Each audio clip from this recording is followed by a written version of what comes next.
안녕하십니까. 3월 25일 11시를 넘기는 시간입니다. 이 시간에는 어제 그저께 박범계 법무부 장관이 대검찰청에서 검찰심의위원회를 개최해가지고 이른바 한명숙 사건을 담당했던 검사에 대한 모해 위정 사건은 혐의가 없다라고 하는 결론을 내리자 감찰을 지시했어요. 자기가 수사 지시를 한 그 지시 내용을 철저히 지켰는가 라고 하는 것과 관련돼서 이번엔 다시 감찰 지시를 했습니다. 한명숙 사건은 끝간데 없이 그를 무죄 만들기에 골몰해가지고 온 세상을 뒤집어 놓고 시끄럽게 하고 있습니다. 그럼 한명숙 사건은 도대체 뭐며 왜 이 정권 실세들이 문재인 대통령까지 나서서 무죄 만들기에 이렇게 골몰하는가? 그리고 정권 실세를 향한 일련의 수사, 울산시장 부정선거 사건은 기소된 지 1년 2개월이 됐는데도 단 한 차례도 재판에 열리지 않을 뿐 아니라 그 후속 수사분, 예를 들면 임종석 비서실장, 그 다음에 청와대 민정비서관, 그리고 국정상황실장, 이 세 사람에 대해서는 기소할 당시의 검사팀이 이건 반드시 수사가 필요하고 특히 국정상황실장에 대해서는 이게 기소를 해야 된다라는 의견까지 첨부했는데도 불구하고 이 수사팀을 전부 흐트러버리고 뭉개기 시작했고 법원도 이 사건을 지금 뭉개고 있고 그 외에 라임 사건만 하더라도 이미 피의자가 언론에 공개됐어요. 기동민, 김영춘, 지금 부산시장 후보 그리고 강기정 이런 사람들이 했는데도 불구하고 이 수사팀을 흐트러버려 가지고 뭉개기 때문에 김영춘 씨는 민주당 부산시장 후보로 퇴연이 이 후보까지 하게 된 상황이 생겼고 옵티머스 사건의 주범 이혁진은 이른바 한양대학 인맥으로 임종석 실장하고도 친하다고 알려진 사람인데 이 주범이 미국으로 도피해가지고 도대체 이 사법 공조를 통해서 범죄인 인도를 요구를 했다고 하는데 지금 어떻게 되어 있는지 이 일련의 정권 권력 실세들을 향한 이런 사건들이 전부 뭉개고 오리무중에 빠졌다. 검찰개혁이라는 이름으로 검찰이 이런 부분에 대한 수사를 못하도록 뭉개고 남부지검에 있었던 금융정권 수사부도 다 없애버리고 이게 검찰개혁입니까? 시청자 여러분. 그래 2300명 검사들이 역사적으로 잘못한 일도 있지요. 살아있는 권력에 대해서는 칼을 대지 못했던 그런 과오도 있고 또 부분적으로 말썽 일으킨 일도 있지만은 그러나 통째로 이 검찰을 해체하려고 한다. 이유는 정권 실세를 향한 수사를 못하게 하고 또 한명숙 구하기에 검찰이 불응하고 있다. 그래서 이걸 그냥 쇳불 빼듯이 그냥 빼고 해체하고 그리고 공수처 만들고 또 주요 범죄 수사처 만들어 검찰을 완전히 해체해버린다. 이 부분 제가 오늘 결론은 이겁니다. 천인공노란 말이 있습니다. 하늘과 사람이 같이 분노한다는 뜻입니다. 검찰에 내부적으로 잘못이 있으면 이게 헌법상 인정된 국가기관을 이렇게 뭉개려고 한다면 천인공노할 일이고 만약 문제가 있다면 특별법을 만들어서 그 내부 통제 시스템을 강화하든지 이렇게 해야 될 거 아닙니까? 정의 공정을 부러지는 이 정권 아래서 이게 어찌 이런 폭력적 검찰 해체 작업이 끝간데 없이 계속되고 있는가? 저의 방송 댓글에도 그렇고 개인적으로 전화를 통해서 한명숙 사건의 진상이 무엇인지 궁금해하는 분들이 아직도 있기 때문에 간략히 설명드리기로 하겠습니다. 한명숙 씨가 고양지구에서 주로 사업 기반을 다졌던 중견건설업자 한만호라는 사람으로부터 9억 상당의 뇌물을 받았습니다.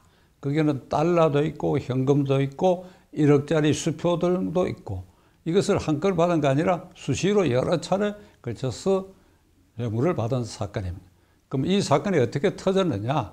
검찰이 앙심을 품고 국무총리를 지낸 한명숙 씨를 표적 수사했느냐? 아닙니다. 한만호 씨가 결국 부도가 나고 그의 업무상 문제가 돼가지고 검찰의 수사를 받게 되었습니다. 그 수사하는 과정에서 장부상 한명숙 씨에게 거액을 준 것이 드러나서 어쩔 수 없이 한명숙 씨를 입건해서 수사하게 이르렀습니다. 자, 9억을 건넨 것에 대한 증거는 한만호 씨가 1차로 아주 장편 소설이 될 만한 것만큼, 제가 듣기로는, 제가 직접 보지는 않았습니다만 A4 용지로 거의 200페이지 가까운 자술서를 썼는데, 거기에 언제 어디서 어떻게 만나고 어떻게 알게 됐고 언제 이 돈을 전달했다, 뭐 주차장, 사무실, 아주 세세하게 적었어요. 그리고 그걸 근거로 해서 검사 앞에서 진술, 신문조사에도 그대로 진술했습니다. 그런데 1심 법정에 가가지고 이거 내가 소설이다, 내가 돈 준 일 없다, 그리고 딱 잡아 떼버렸습니다.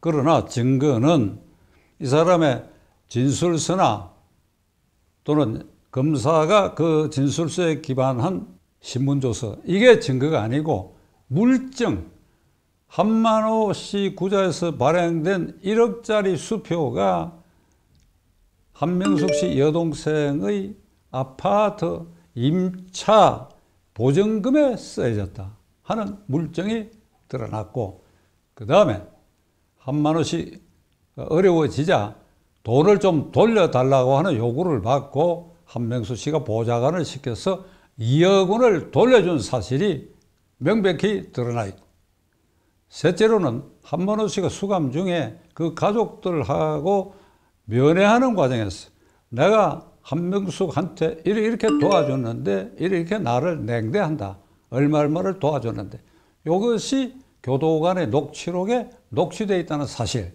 자, 여러분, 저 말씀 이해하시겠죠? 1억짜리 수표 행방에 관한 물적 증거, 그 다음에 2억 원을 돌려준 것에 대한 물적 인적 증거, 그 다음에 교도소에서 그 가족들과 면담했을 때 한명숙 씨에게 돈을 주고 이렇게 나를 푸대접한다라고 한 증거.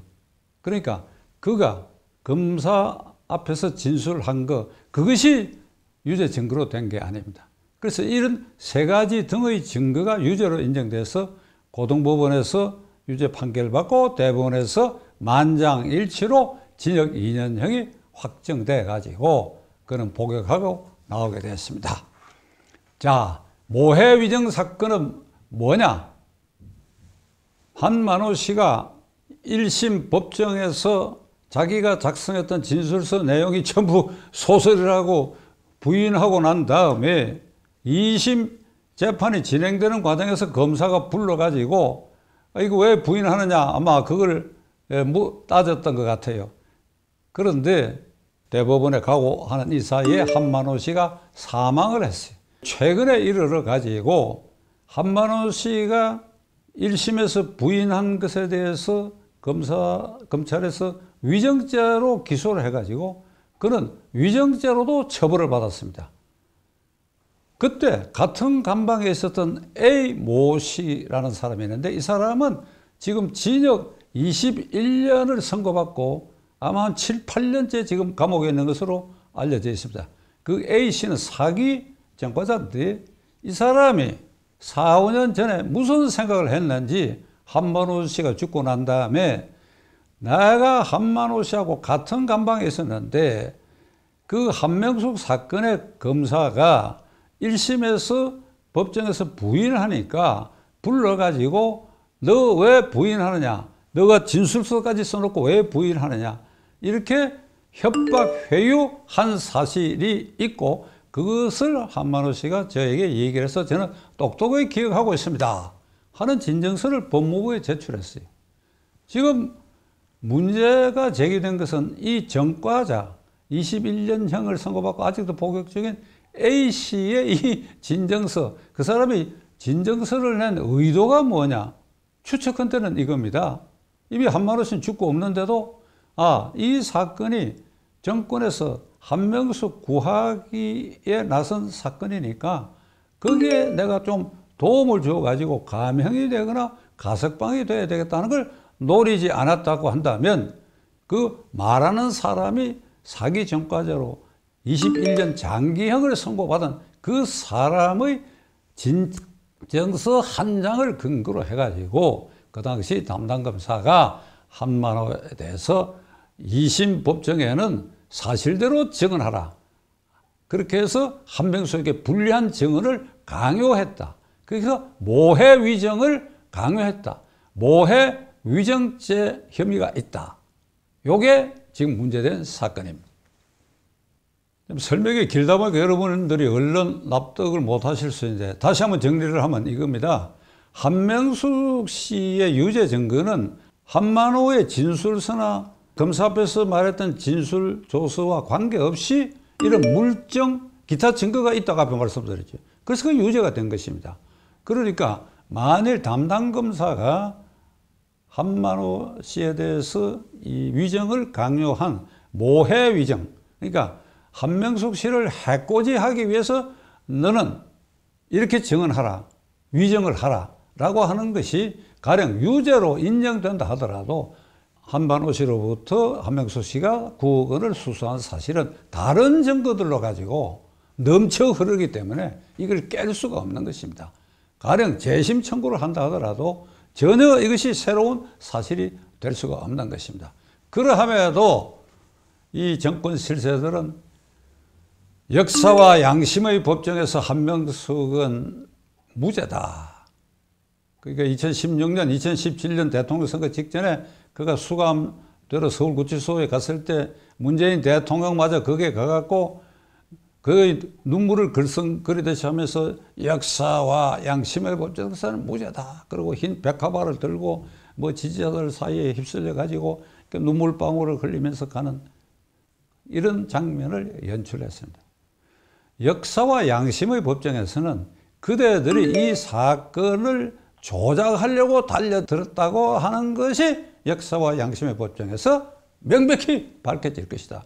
박찬종의 말로 밝혀지는 것이 아니라 박범계, 문재인 대통령, 그리고 권력 실세, 무엇보다도 국무총리를 지낸 한명숙 씨가 어찌 이런 태도를 취할 수가 있습니까? 내 일은 잊어버려라. 이랬어야지요. 내 일은 잊어버려라. 왜 이러지를 못합니까? 한 달에 국무총리를 지낸 사람이, 사립훈변력이 있는 사람이.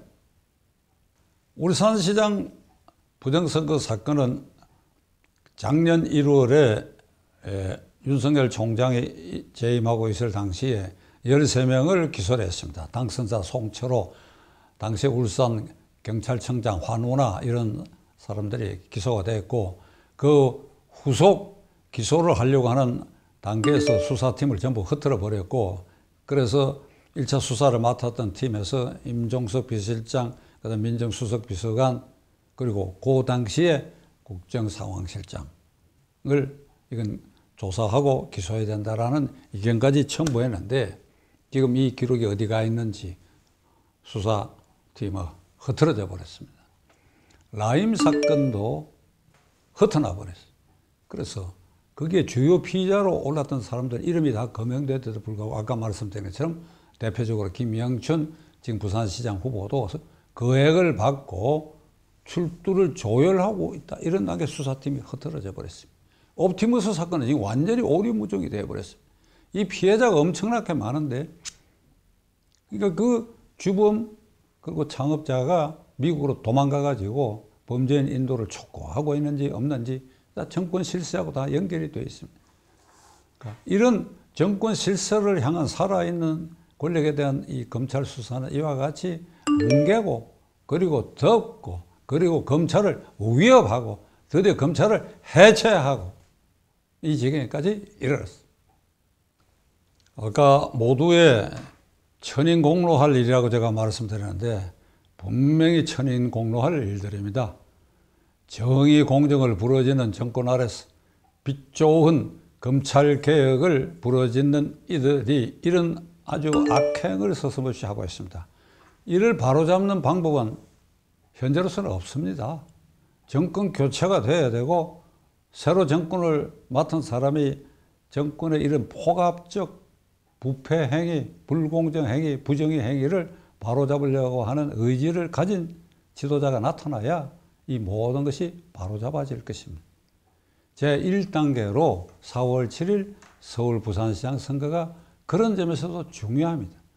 내년 3월 9일 대통령 선거로 가는 길목에서 이게 일종의 예비 선거의 선거를 띄었기 때문에 우리가 어제도 말씀드린 것처럼 투표지를 총알로 생각하고 어디에다 투표해야 내년 3월 9일 정권 교체가 가능한 길을 열 것인가.